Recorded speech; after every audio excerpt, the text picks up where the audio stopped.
Good morning. Please turn with me to Hosea 12 as we look at the subject this morning, complete.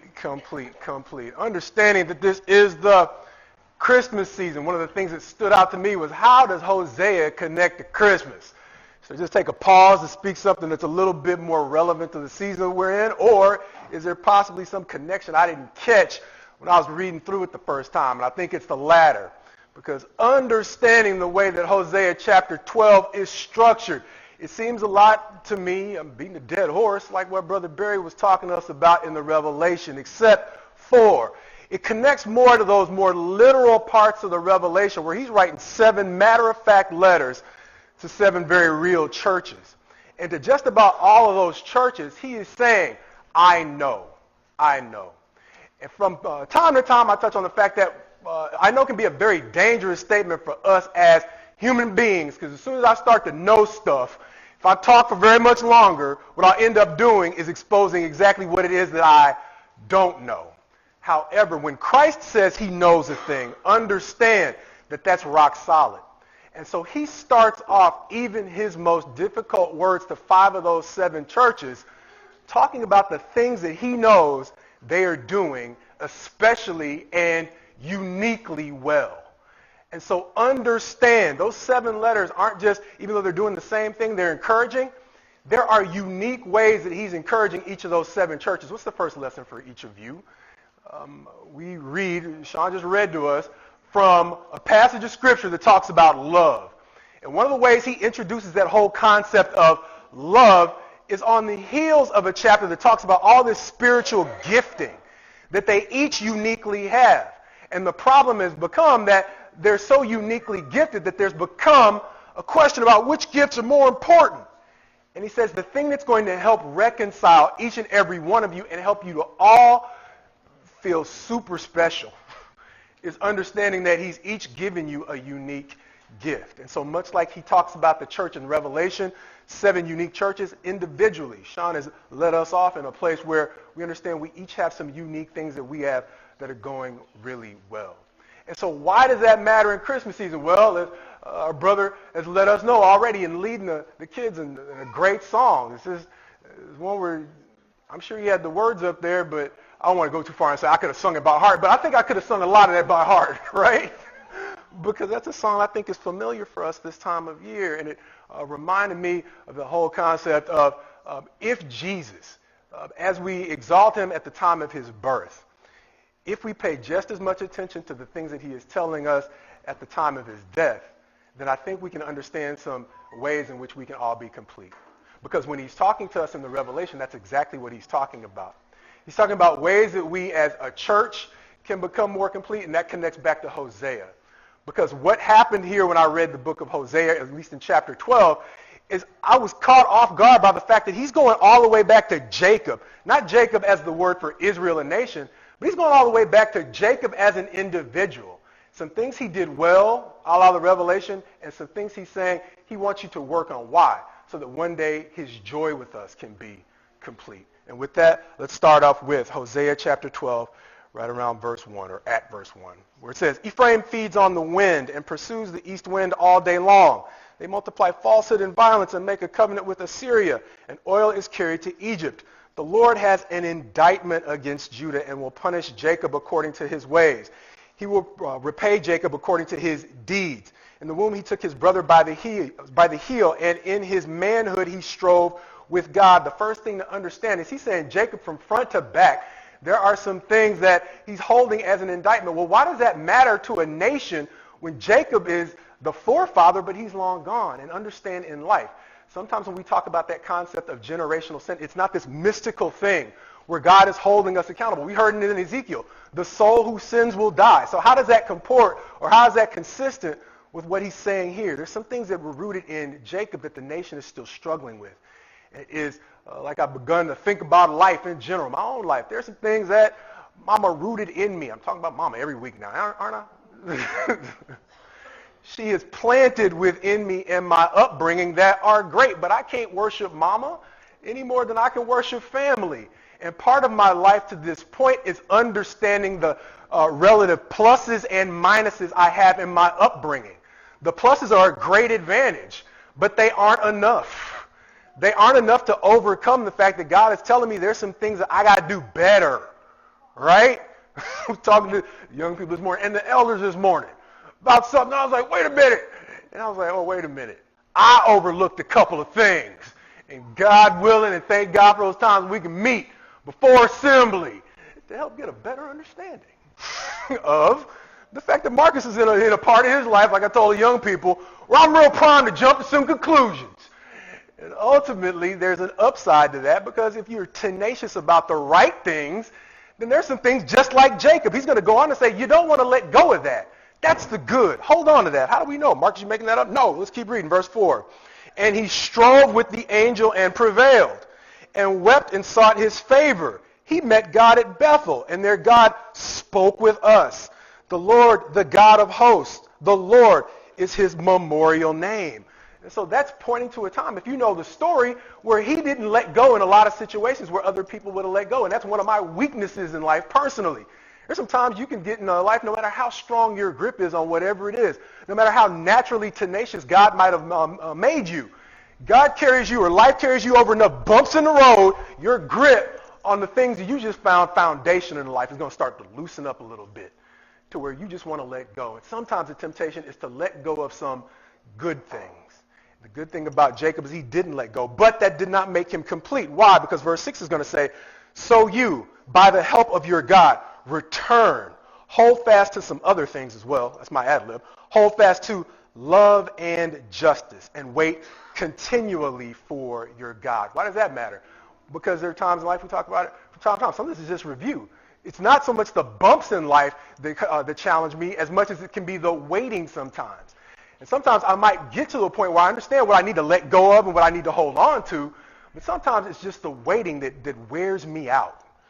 And this is another passage where he says, in addition to understanding how you need to hold fast to love and justice, wait continually for God. And I really can't, I don't have a good illustration for that one, right? I talk about waiting an awful lot. I talk about not wanting to wait anymore. But sometimes if you've understood, this time of year, it's the Christmas season. Do you think Israel had to wait much for the Christ? If we understand the condition into which he was born, they were a nation that had fallen from where they were, their own monarchy. And to some degree, it was hard to get them to understand that even though they were under Roman rule, that it was really Roman rule, because they had carved out enough authority within the structure of Rome to feel a little independent, even though the reality was they weren't.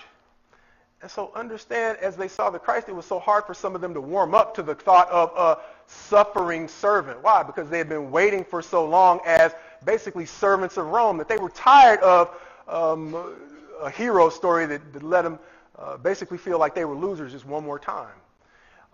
If you've ever been born into a situation, once again, something we talked about a little bit this morning in the young adults class, there's sometimes in life where beyond where life has dragged you to kind of midway through your life, sometimes you can be born into situations where you feel like you're supposed to lose, where you feel like it's, you go ahead. That's not for me.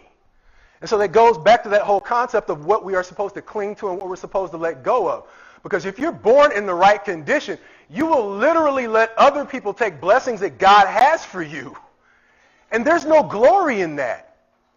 Understanding the discernment of what God has for me means that as lovely as life might be, if there were some one-size-fits-all answers to all my problems in life, the problems are there's sometimes when I need the discernment to understand when to let go and when to hold on.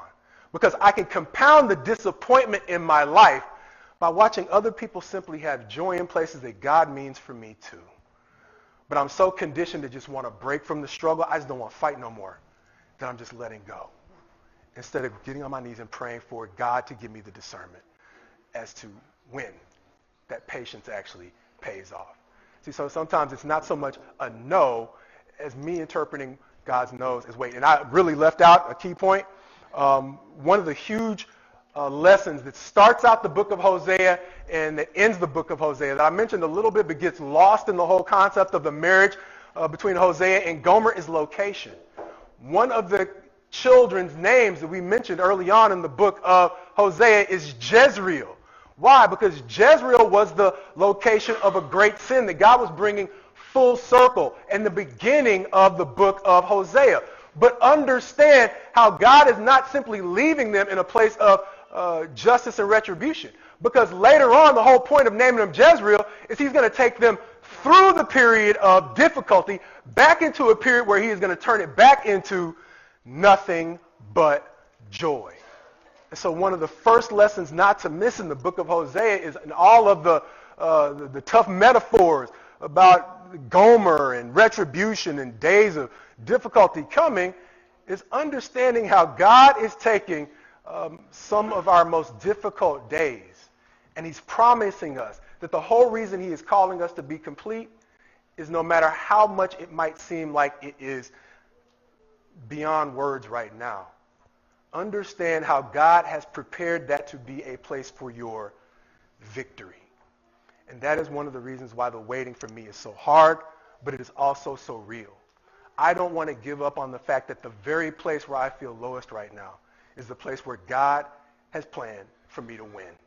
If I can just appreciate the love of those around me right now, the encouragement of those who have seen some of those days. They might not be sharing their stories. They might not be telling you everything. You share too much. I'm saying once again, the young adult class, but I shared way too much in the young adult class this morning, right? To help them get some context as to why Marcus always finds a morbid place for these scriptures. Why it always hits me in a certain way. We talked about Joel. We're moving to Joel. I was like, let's stop talking about Hosea. Let's talk about Joel this morning. But it was still kind of one of those things where I didn't even mention. I was like, before I get to talking, y'all tell me what you think Joel is about. And one of the things that caught brother and sister, our newlyweds, both of them, was the fact that it seems to come in waves. He's talking about locusts, right? And it's not just like one plague like you see in the Exodus, where it's one plague of locusts. But he's talking about all different kinds of locusts that are coming to cut away at each level of, let's not call it crops, each level of hope you still have left in this life. And we said it's especially difficult when you're not only dealing with hard times, but everything you've got left to hope in is being cut away sequentially. And that leads to hopelessness. But understand how this time of year is not a story of hopelessness. Part of the reason why God is saying that he wants us to be complete is because the joy that he has prepared for us is a complete joy that is free from all of the different leaks in our bucket. We got a bucket of joy. I used bucket as a metaphor maybe a week or two ago. He's sealing up all the leaks in our happiness. The times when we talked a little bit about Elijah. Elijah had a huge victory on Mount Carmel. But as soon as he got to winning, he had to get to running. Because it's much like David. The reality of winning sometimes feels a whole lot different than the expectation of what it would have felt like. And the beauty of this time of year is God is preparing us for a joy that has no leaks. There are no holes. There are no imperfections in the kind of eternity that he has prepared for us. And so just like right now, you might have, if Christmas to you is nothing more than just a couple of days off, to have some time away from work. Understand the metaphor that God uses for heaven. It's rest. Understand how Christmas is only going to last a few days. If you're still in an era, a point in your life where you got to work a little bit, and you try to stretch Christmas out past its allotted time limit, that's only going to last for so long. Understand that just as he's promising us in Christmas a down payment on a more complete rest, that's a lot of what Hosea is talking about. He's saying, Jacob, hold on to the things that you have. And I'm not just telling you to work harder because I know you're already exhausted and you don't think you have any more that you can give. I'm telling you to work harder because just as I'm providing for you a complete rest, there's some things that I want you to do to be able, I say it all the time, it's one of my dead horse issues. If somebody is giving me good stuff, one of the most embarrassing moments in my life have been those times when people gave me stuff I wasn't prepared for. And that concept of completeness is saying, I'm giving you a complete blessing. I want you to be a complete steward of the great things, the perfect things that I'm giving to you as we continue. Verse 9. No, I skipped one. Sorry, verse 7. A merchant in whose hands are false balances. He loves to oppress. Ephraim has said, but I am rich. I have found wealth for myself. In all my labors, they cannot find in me iniquity or sin. I am the Lord your God from the land of Egypt. I will again make you dwell in tents as in the days of the appointed feasts. Those tents are not, I haven't released a short lesson yet, but those tents are not telling them that their joy is to be marked by constant dwelling in tents, but the Feast of Booths was one of their feasts. And one of the things that he had woven into their celebrations, just like we have Christmas time as one of our celebrations, we give gifts, but sometimes we get so lost in the holiday that we forget what it's about, so we need people like Titus to come and remind us. It's about who? Christ. Yeah, exactly, right? Because you can get lost in the marketing of the moment. The Feast of Booths reminded them that before they were this great nation, they had to pass through this wilderness while they were living in tents. And so every year, just like we have a Christmas that reminds us of the reason for the season, if you look at the Hebrew holidays, they were a whole lot more practical than ours. See, because we don't have any corollary where we go out and suffer and rough it as a national holiday. All our holidays are focused on rest. But a lot of their holidays were focused on the reminder. And it goes back to that concept that we're talking about, that God wants us to be complete stewards of a complete blessing. And so woven into the holidays he had for his nation was a time where they went out and they spent some time living in some tents. So they remembered what it was like before it was good. So they remembered what it could easily go back to being every day if they weren't complete. Why does that matter? The more I click on channels now, it might just be my bubble that I'm encapsulated in my internet. But I'm starting to see a whole lot more ancient paths. I've talked about it before, right? Those ancient paths, not so much biblical ancient paths, but learning how to make do with what you got. I saw somebody take a household drill this past week, put a twig in it, a pencil sharpener, and he started whittling this twig down into this tuna can. Like, what's he doing? It's like, don't worry, we're not done. I'm going to melt some wax, I'm going to pour it on those shavings, and I'm going to put some more of those shavings on there, and then I'm going to melt some wax. Anybody know where I'm going? You know where I'm going, right? Okay, I'll finish up. He melted some more wax, put another layer of shavings, and then finally put one layer of wax. He's like, you know what I'm doing? I'm creating myself about an hour and a half or 2 hours of fuel when I'm out there and I got nothing else. I didn't go to the store necessarily to buy me, but I got instant fuel. He starts cooking his salmon on that can, right? He starts doing all the kinds of things from the ancient paths that it's easy to forget when the lights are on all the time. That it's easy to forget when we don't have the brakes and the electricity. Woven into Israel's history was a point in time when they didn't give gifts. They gave the gifts of common sense. Common sense survival knowledge. Because once a year they got out there and they was dwelling in tents. And so understand, he's talking about a complete understanding or celebration of the Christ is understanding everything that went into how you've gotten to this point. And once again, how we said, no matter how low this point gets, how God has prepared something more perfect, not more perfect, something completely perfect for you. For me, that's hard to focus on or stay focused on. But that's one of the reasons why we got family. I didn't really mention a whole lot. It's one of those holiday study guides I put together today. Ain't a whole lot of deep biblical study in this one. But maybe, if you just do me a favor. Think of somebody this time of year who you know could use an extra call, an extra hug, an extra note. Some of those things don't cost you a thing, right? But it's just a little bit extra to help me get out of that mindset where Titus has to remind me of why I'm here celebrating Christmas, right? Or I can say, thank you, Titus, for the reminder and not let it go in one ear and out the other. But in addition to whoever's on my Christmas list already, I don't think it's going to hurt to expand it out by one or two. Because I can think of one or two people back home in Houston even that I probably should have thought of before I didn't think of. So it's not fair for me to challenge you. Think of one or two extra people about me doing it. So thanks for the reminder. Please hold me accountable. Marcus, who were your one or two extras? And God willing, I will not have fallen short. But God willing, jokes aside, it's easy. It's easy if we think for very long. To think for a couple of people we can make happy with not a whole lot of extra money. With that, let's continue on. As it's going to say in verse 11, if there is iniquity in Gilead, they shall surely come to nothing. In Gilgal they sacrifice bulls. Their altars are also like stone heaps on the furrow of the field. Jacob fled to the land of Aram. There Israel served for a wife, and for a wife he guarded the sheep. By a prophet the Lord brought up Israel from Egypt, and by a prophet he was guarded. Let's pause there. Because to me, that loops back to the whole concept of things that he was doing well, but might not be completely adequate. Verse 6 is talking about how, was it verse 6? Yeah, how he held fast to God. No. Verse 4 was talking about how he held fast to God. He struggled with the angel and prevailed. He wept and sought his favor, and he got that favor. Likewise, as we progress in life, there are going to be times when we have progressed past the days of, God, can you just answer this prayer for very little? And he will have brought us into places of abundance. But he's also helping us understand how those years of abundance can still be left incomplete without some things. They are now in a period of time where they got plenty to sacrifice, right? He's no longer a fugitive because of the way he was able to hustle the blessing out of his older brother or his brother.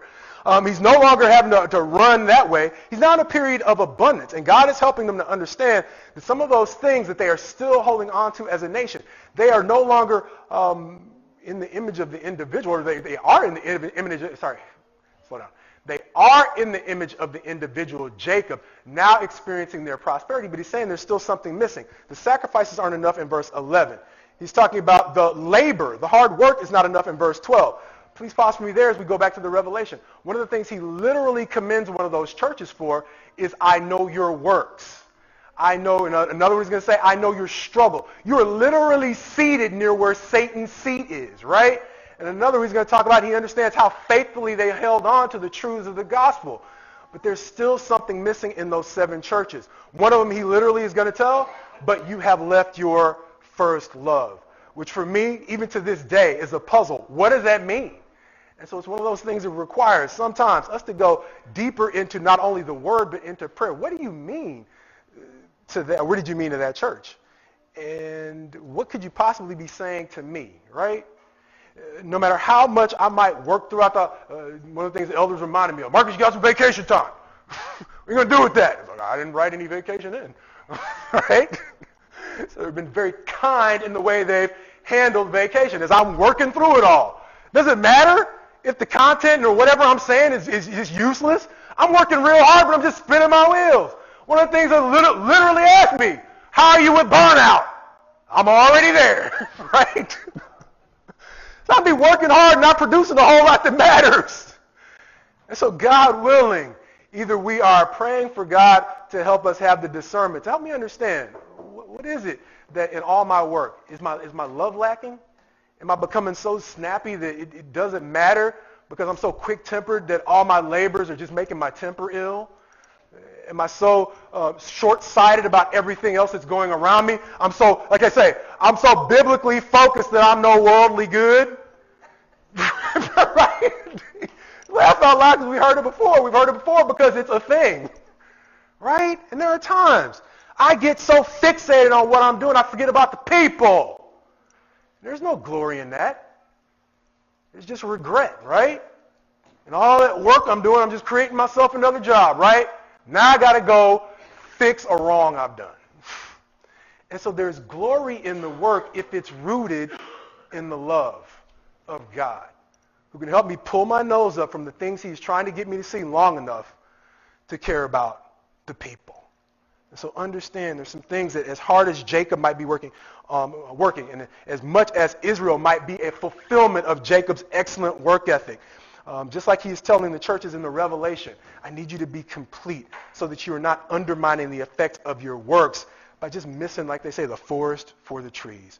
Verse 13, by a prophet the Lord brought Israel up from Egypt, and by a prophet he was guarded. Understanding, it ain't the prophet who's the thing, because you go back a few chapters, he's railing on the prophets just as much as he's railing on the whole rest of the nation. He's going at the priests just like he's going at everybody else, right? But there is still value in understanding what he's saying. There's something beyond what I've told you that you're going to need to effectively negotiate your life going forward. And the word says, man shall not live by bread alone, but by every word that proceeds out of the mouth of God. And I've said it before, one of the values I see in what Titus does with the young people is I'm shocked at the number of times in life God will speak a simple truth that I've been overlooking through young people. And it's not that they're just so much more wise, independent of God, but there are times when that prophecy or that thing that Jesus said, unless you accept the kingdom like a little child, you will know. Sometimes they just remember the things that in all my great theology, I've forgotten. And so there are times when, yeah, I might have read it 500 times, but it's a child whose focus is much more pure in life than where I am right now, with all the things I'm trying to balance that can help redirect me to the simple truths. Like I've said sometimes the answer to my question was just me getting away from my seat when I was a youth minister and looking at life from their perspective and just seeing the verse that perfectly finished up the lesson that was just so incomplete right over my head every time I got up to speak. It's easy to miss the forest for the trees. And sometimes God makes good on his promise. He doesn't leave those scriptures there just so that we can say, oh, that's a nice thing to quote this time of year. Every now and again, when the noise quiets down, we will be shocked at who he brings us back to biblical truth through. And so when he's saying the prophet, it doesn't have to be a prophet. His prophecies can come through anyone who is allowing themselves to speak his truth to you. And that's fundamentally going to be rooted in not just wise words that redirect you to some biblical foundations that you might have simply forgotten in all that you have going on. As verse 14 is going to say, Ephraim has given bitter provocation, so his Lord will leave his blood guilt on him and will repay him for his disgraceful deeds. Probably the greatest gift this time of year in a passage that morbid is I can't always appreciate the light without the contrast in darkness. We use that example all the time. That one little light bulb right there. It looks okay right now, but you don't really care about it as much. Why? You got lights everywhere. You come in here early, like we're in the low time of year. We got low daylight this time of year. You come in here early in the morning. You leave late at night. That one light can keep you from doing what I did. I had to explain to Brother Doyle on Wednesday night. It's like, where's that big old spot in the carpet from? I get it. That's right here. Right? Because I tried to leave. I'm sorry, sis. I tried to leave, cutting these lights out before I was like, I can make it. No, I didn't make it. The jug of water I carry around sometimes, yeah, a good portion of that was right out there in the lobby on Wednesday. Because that little light right there would have been a huge help if I had it at that time of evening, right? And so likewise, it is the difficult times. If we don't fully embrace passages like 14, then we won't understand the gift that Christ really is this time of year. If we forget, Ephraim has given bitter provocation. His Lord will leave his... If I don't realize that God could really leave my blood guilt on me, then it'll be like that light in the middle of this room right here. But if I allow myself to go into some of those dark corners of my mind that I don't want to go into, realizing what God really could repay me for some of the things I've done, then Christmas, I think, is going to mean a little bit more to me when I allow him to convict me of the things he has every good reason to condemn me for. And so that's why I try to encourage you not to look past the tough scriptures, because in the difficult scriptures, in the difficult times of life, the contrast comes in when God brings a light into a situation where I've otherwise been experiencing hopelessness. How can I really be saved if I'm honest? Like we said from time to time, the example I steal from T.D. Jakes, if God literally wrote all the stuff I need to be forgiven for up here instead of them scriptures, Eric got up there right now. Oh my goodness. You know how the Baptists, he said, just like in the Baptist church, they raise their hand, they want to be excused. That'd be me quitting. I don't know if I'd want to come back. Right? And if you're doing better than me, I love that for you. But my list would be pretty embarrassing. And so the more I lose touch with that list, the less I appreciate the gift that Christ is this time of year. And so God willing, the more in touch I am with passages like Hosea 14, the less guilty Marcus has to be about always finding something morbid to say, even in the holidays. It's because God willing, the more we mature, the more we realize what his festivals are actually like, we realize that some of our joy comes when we weave into our years or our cycles or our holiday seasons times to be out in the tents so that we can remember how to properly appreciate the gift of Christ. Likewise, it's not just physical tents. It's not just prepping for a future where we might not have the lights on all the time. It's prepping for a future, like we say. One of my new Dead Horse verses, I think I'm starting to repeat it more and more. Scarcely is a righteous man or a righteous person saved. That's everybody. I don't know of an exception. He's saying, just like he said, I don't think my birth was prophesied. John the Baptist, however, was. He literally said, among those born of women, there is nobody better than John. None. Yet when he started asking him questions that he just expected even at least John would understand, and he realized John didn't even get it, he was like the least in the kingdom of heaven. As much as I love John, is still. And he was prophesied. With all the rest of us, what he's trying to help us to understand is part of our ability to embrace the holiday season, like we said. Goes back to understanding. Not only, maybe as we're thinking of that list of who is it that I can encourage during this time of year that's going to cost me nothing else to possibly lift their spirits a little bit more during the holidays. Likewise, just as we say on the first day of the week, as they came together to break bread, let's remember, part of the reason why we come to break bread together every week is to remember some of those things. Let a man examine himself. It's to examine ourselves. And sometimes it's beyond my wisdom. Because like I said, I get so lost in the next thing I got to do. Sometimes maybe I just want to ask God during this holiday season. We've got a couple days till Christmas.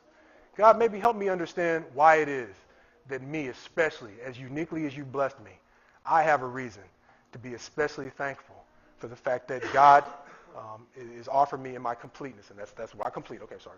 That's why I complete. Is that the path to having all of that blood guilt removed is me simply accepting your invitation to look at whatever it is I have lacking in my service to you and agreeing to allow you, as we said before, you to complete it. I love the son our sister had not too long ago over Thanksgiving when they went away. You catch him, he'll clean him. Because one of the things I'll do is when I get into those times when I'm like, okay, I see all the evil I've done, but how can I clean that up? I can't. But one of the values of having an open heart is simply if you allow God to open it up, then he's promised to clean it. Do you go into I use the doctor metaphor, you go into your surgeon and expect him to, okay, and here's a scalpel, you get to work now. No. We would try, but what do they call it? It's not disbar, that's what they do to us. What do they do when they pull your medical license? They do business, okay, whatever they do, they take your license. They had you handing the scalpel to folks doing their own surgery. And so understand it's the same thing with God. It's simply submitting, as we say sometimes, to the diagnosis and the treatment plan. With all that, completely ruined the Christmas spirit. But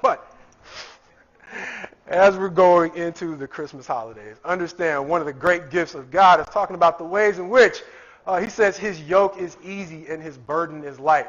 Marcus can't always preach it that way, but one of the things I love about a book like Hosea is just as I start out, how does Hosea fit into Christmas? One of the things that we do when we simply allow God to get into our minds and our hearts is things that seem like I'm going to have to preach from another part of the Bible. He gives us an understanding far beyond whatever it is we walked into that day or that season with.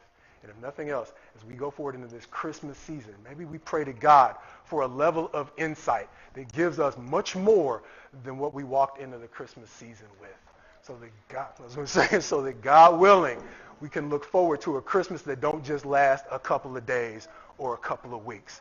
We can allow him to complete us and prepare us for that Christmas that lasts, God willing, forever. As we together stand and sing.